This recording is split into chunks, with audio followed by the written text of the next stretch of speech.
You know that specific quiet tension of watching your own children navigate the world and realizing you are trying to give them a childhood you never actually had. You grew up in an era defined by empty houses, house keys on string necklaces, and an unspoken rule that you were entirely responsible for your own survival until the streetlights came on. Now, you are raising kids in a completely different paradigm, one that demands constant emotional involvement, endless scheduled activities, and a level of supervision that feels entirely foreign to your nervous system. To younger parents, your occasional desire for profound solitude might look like detachment, while older generations might think you are coddling your children by being so deeply emotionally invested in their feelings. But the reality is far more complex. You are a Generation X parent, and your psychological experience is defined by the heavy invisible work of consciously breaking generational cycles of emotional neglect.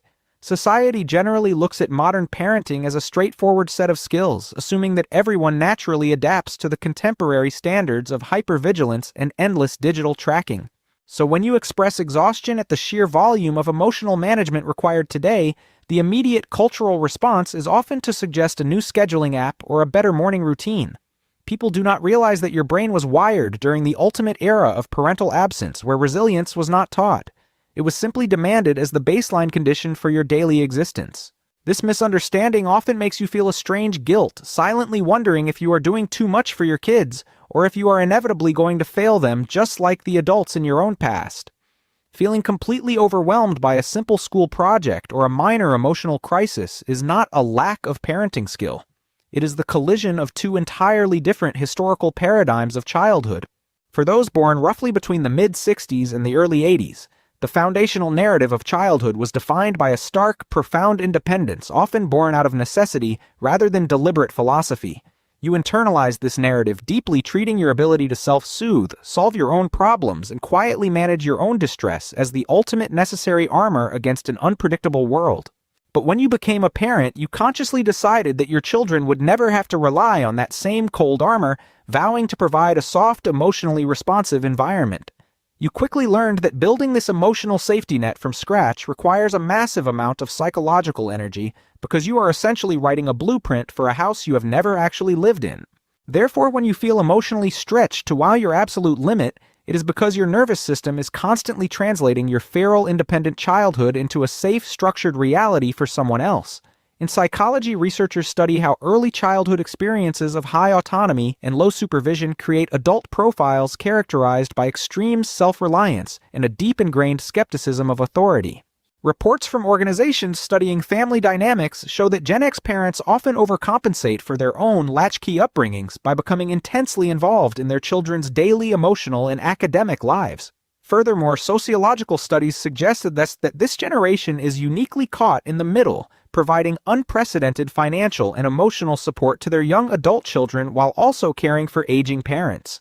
When your early years required you to quietly manage your own fears, your brain learned to operate as a closed system, processing complex emotions entirely internally without seeking external validation or comfort.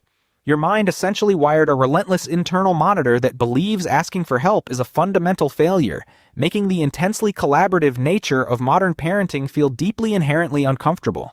This constant internal tracking creates a strange psychological tension. You are incredibly capable of managing complex logistical crises, yet deeply exhausted by the simple requirement to constantly narrate your feelings. Additionally, people who grew up this way often developed a remarkable capacity to just deal with it, treating their own physical and emotional limits as minor inconveniences to be pushed through. While modern parenting literature emphasizes self-care and vulnerability, your mind naturally assumes that you must be the unshakable foundation for everyone else absorbing their stress without ever showing your own cracks. This fundamental drive to be the reliable anchor makes you an incredibly fiercely loyal parent, but it often leaves you feeling profoundly alone within the very family structure you built. You are essentially operating on a psychological model of continuous silent provision, prioritizing the absolute safety of your children over your own deeply buried need to finally completely let your guard down.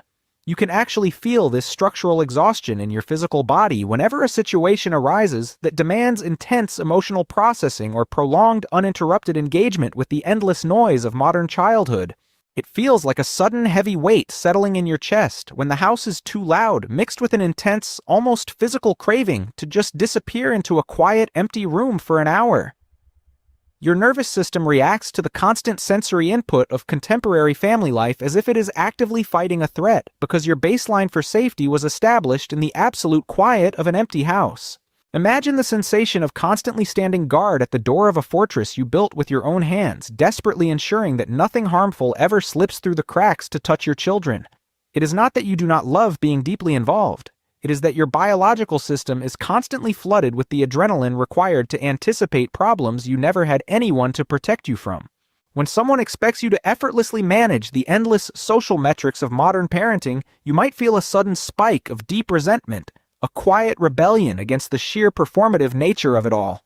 Your body physically prepares to defend its right to simply exist in silence, bracing itself against an endless stream of digital notifications and school emails that your childhood brain never evolved to process. Even simple things like navigating the intense emotional landscape of a teenager can trigger a strange physical sense of profound exhaustion, echoing the times you had to navigate those exact feelings entirely alone. Research into human behavior confirms that this constant friction is often a physical stress response to living in an environment that constantly demands a level of emotional output you were never actually trained to provide. This is why spending an entire afternoon doing absolutely nothing in a quiet house is not just a preference. It is a fundamental biological strategy for a nervous system that desperately needs to recalibrate. This brings us to the crucial shadow side of this wiring. What happens when this constant, high-functioning compensation starts working against the very children you are trying so hard to protect? The danger is that by fiercely attempting to shield them from the neglect, you felt you might accidentally bubble wrap your children, denying them the opportunity to develop their own natural resilience. You might isolate yourself emotionally by constantly stepping in to solve every minor conflict, unintentionally communicating to your kids that they are too fragile to handle the world on their own. This can lead to a self-fulfilling prophecy where you accelerate your own sense of burnout, quietly resenting the fact that your children seem less capable of basic independence than you were at their age. You might also find yourself constantly acting as the ultimate shield for everyone else, turning your relationships into arrangements where you are the permanent, exhausted barrier between your family and reality. Because you project such an aura of perfect self-reliant competence, people naturally lean on you to absorb all the shockwaves, completely oblivious to the fact that you are mentally crumbling under the weight. When you never allow yourself to admit that the constant pressure is crushing you, you deny your children the opportunity to see you as a complex, vulnerable human being who occasionally needs grace. If you automatically step in to fix every problem because it feels necessary for their safety, you are allowing your own deeply ingrained childhood fears to dictate the pace of their adult development. True emotional resilience is not just about effortlessly absorbing every systemic shock. It is also knowing how to safely let your children experience minor failures so they can learn how to stand back up. The goal is not to abandon them to the wilderness you survived, but to build enough psychological flexibility to allow them moments of genuine struggle, trusting that your love has made them strong enough. So how do you navigate a world that requires constant parental presence when your mind and body naturally know the quiet, profound value of letting kids figure things out entirely on their own? It starts with a vital cognitive distinction. You must understand that while your intense self-reliance allowed you to survive, constantly projecting that invulnerability onto your parenting is currently keeping you emotionally depleted. Acknowledge that your desire to simply step back and